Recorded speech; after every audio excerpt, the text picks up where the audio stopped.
Bueno, muy buenas tardes a todos. ¿Cómo les va?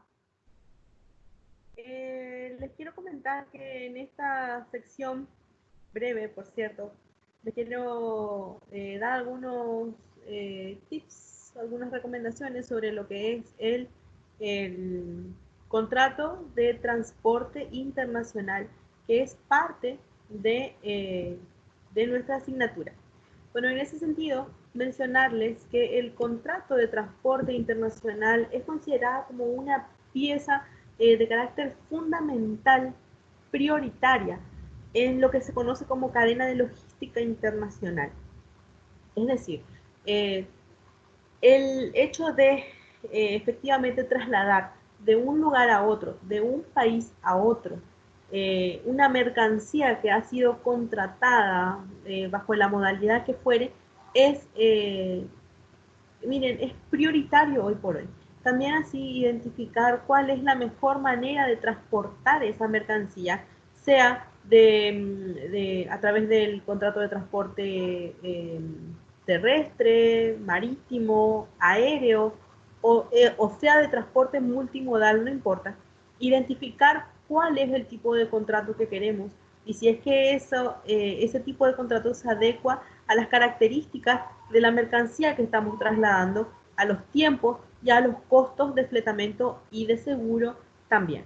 Entonces, por este motivo es que abaratar costos a través del contrato de transporte más adecuado hace en efecto a que sea, como les decía, una pieza fundamental de la cadena de logística internacional este tipo de contrato. Bueno, sobre todo, bueno, porque ya les mencionaba que sobre el contrato de transporte recae la entrega de la mercancía, así como también en el momento y lugar preciso acordado en los distintos tipos de contrato, y teniendo presente como característica fundamental la fiabilidad, la rapidez y también la eficiencia y también la flexibilidad de este tipo de contrato como principios y como requisitos fundamentales para el contrato de transporte internacional.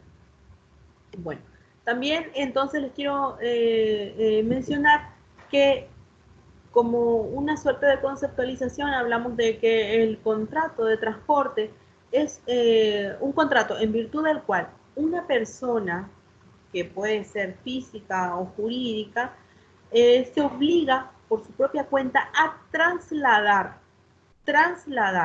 de un lugar a otro, sea por tierra, por mar, por canales, ríos o lagos, ríos navegables, inclusive por aire, pasajeros o mercaderías que sean ajenas, no son propias, son ajenas, y a entregar estas personas o mercancías, que no son de su propiedad, que son ajenas, a quien vayan dirigidos a cambio de una contraprestación económica.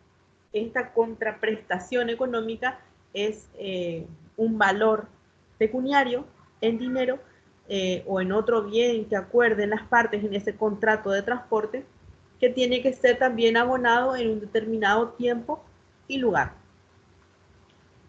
Bueno, dicho esto, les quiero mencionar, quiero que tengan presente que el contrato de transporte es un contrato que puede ser tanto verbal como escrito, pero que mayormente se utiliza el contrato escrito, eh, contrato escrito, ¿sí?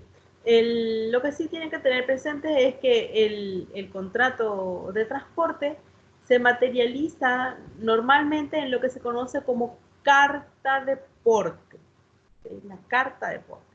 Pero tienen que tener presente que la emisión, bueno, en algunos países no es obligatoria, en la mayoría sí, porque acompaña a la documentación que hace al transporte, ¿sí? Eh, pero sí que una vez que se extiende la carta de porte, es un documento absolutamente legal, ¿sí? Representa el título del contrato y tiene sobre todo lo que se conoce como utilidad probatoria, ¿sí? ¿Qué significa esto? que si está descrito en la carta de porte, ¿sí? O que es lo que viene a hacer una extensión del contrato de transporte, si está descrito en la carta de porte, quiere decir que en efecto existe esa mercadería que está siendo trasladada y los acuerdos que están sellados a través de la carta de porte son los válidos. Entonces, eso significa que tiene valor o que tiene fuerza probatoria. Por otra parte, tener presente que el contrato de transporte regula algunos aspectos que les voy a mencionar brevemente. La responsabilidad del transportista, ¿sí? Del que se responsabiliza por el contrato. También identifica los plazos en los cuales se pueden reclamar daños, los daños que son visibles al momento de la recepción de la mercancía, como también aquellos que están ocultos. En las clases anteriores, cuando hablamos del contrato de compraventa, yo les mencionaba la garantía de evicción por vicios ocultos.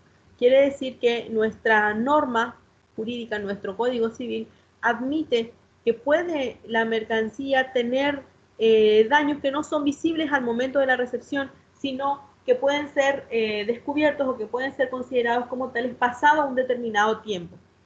Y en efecto, el contrato de transporte así también lo identifica. Es decir, que el contrato de transporte garantiza la evicción por los vicios ocultos. Y también tiene que regular a través del contrato de transporte cuáles son los plazos, transporte internacional, cuáles son los plazos de prescripción de las reclamaciones. Es decir, hasta cuánto tiempo después de recepcionada la mercancía que está siendo trasladada se van a admitir los reclamos por todos aquellos daños que pudieron surgir durante el traslado, ¿sí? Esto es lo que tenemos que tener bien presente, que aquí estamos hablando del momento del traslado de la mercancía. Y finalmente también se van a quedar reguladas las indemnizaciones que vayan a ser acordadas por las partes. Bueno, esto así en efecto es lo que les quería mencionar así brevemente en este video. En otras oportunidades les voy a mencionar cuáles son los elementos del contrato y también identificar un poquito de manera más certera cuál es la carta de porte y sus efectos. Ha sido un gusto, chicos. Cualquier cosa, las órdenes, ya saben, a través de el foro de ayuda de nuestro curso o a través de nuestro grupo de WhatsApp. Gracias a todos.